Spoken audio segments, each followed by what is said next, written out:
मुळात तुम्हाला स्वतः मैदानात उतरावं लागेल. म्हणजे तो चिखल साफ करायचा असला तर अशा कोपऱ्यावर उभं राहून तो साफ होऊ शकत नाही, त्यासाठी उतरावं लागेल. आत्ता झालं तुला मी काँग्रेसबद्दल विचारलं, आपबद्दल विचारलं, आणखी एक आरोप होता तुझ्यावर आणि तो म्हणजे की तू भाजपची बी टीम आहेस म्हणून. अरे बापरे, याच्यावर तर अमित शहाही हसत असतील आता.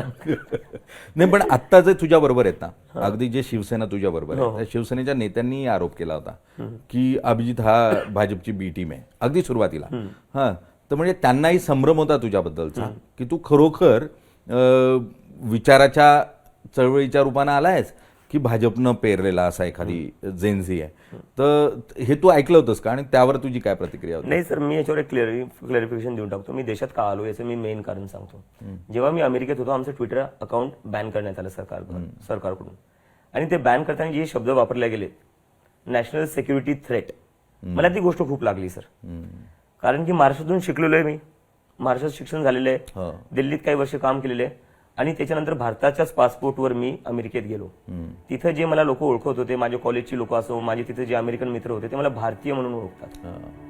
त्यांना काय माहिती बाकी काय, ते मला एक भारतीय म्हणूनच पहिले बघतात ना. आणि मला माझ्याच देशाची सरकार नॅशनल सिक्युरिटी थ्रेट बनते, ही गोष्ट मला खूप लागली होती.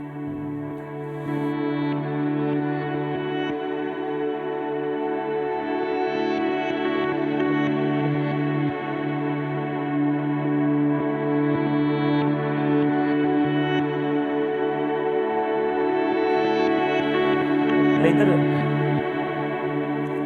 तेच मी तिथं ऍज अन इंडियन गेलेलो आणि मला माझ्याच देशाची सरकार नॅशनल सिक्युरिटी थ्रेट बनते, तिथे मला लोक काय म्हणून बघतील मग?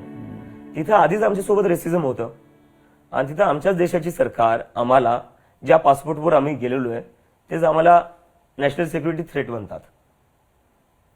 तर ती गोष्ट मला कुठं ना कुठं लागली होती खूप. आणि म्हणलं आता तर मला माझ्या देशात वापस यायचंय आणि मी येऊन वापस येईल, मी बोलेल तुमच्या विरोधात आणि मी बोलून दाखवेल आंबेडकर आणि गांधींच्या विचारांवर. आणि मी नॅशनल सिक्युरिटी थ्रेट नाही, मला हे सांगायचं होतं. त्यासाठी मी वापस आलो होतो. आंदोलन करायचं, असं काय करायचं तोपर्यंत तो काही विचार नव्हता मला. फक्त जे नॅशनल सिक्युरिटी थ्रेट बोलण्यात आलं होतं, मी त्याच्यासाठी वापस आलो होतो. पण नंतर लोकांनी जे समर्थन दिलं त्याच्यामुळे सगळं हे आंदोलन होऊ शकलं.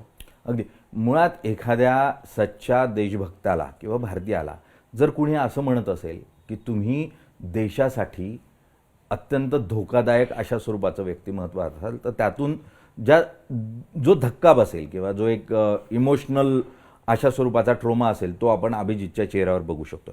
मुळात आणि कोणत्या माझ्यासोबतच नाही झालेलं सर, माझी तर स्टोरी समोर येते. जे लोक या सरकारच्या विरोधात बोलतात त्यांना अँटी नॅशनल पाकिस्तानी बोलण्यात येतं. म्हणजे काय यांच्या नावावर लिहून दिलेलं आहे का देश? कधीपर्यंत हे चालणार आहे? म्हणजे आज माझी स्टोरी लोकांना कळते कारण की आमचं आंदोलन सक्सेसफुल झालेलं आहे.